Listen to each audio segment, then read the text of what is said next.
उपमुख्यमंत्री महाराष्ट्राचे दादा अजितदादांचं विमान अपघातामध्ये निधन झालं।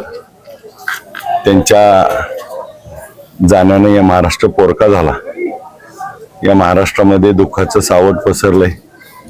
जड अंतकरणाने आपण सर्वांनी दादांना शेवटचा जे महाराष्ट्र केला, अंतिम दंडवत घातला। आम्ही या महाराष्ट्रामध्ये दादासारखा दुसरा माणूस कोणी नाही।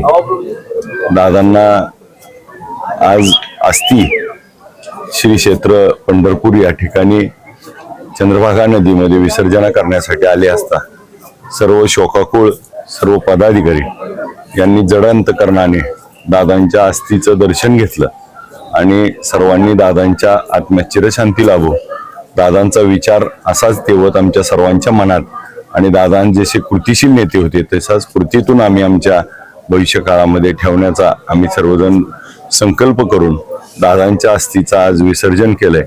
दादांच्या अस्थीचं विसर्जन झालंय, परंतु दादांचा विचार मात्र आम्ही इथून घेऊन जातोय। तो विचार शेवटच्या माणसापर्यंत पोहोचवण्याचं काम आम्ही सर्वजण त्या ठिकाणी प्रामाणिक करू। हीच खऱ्या अर्थानं दादांना श्रद्धांजली असेल। ओम शांती।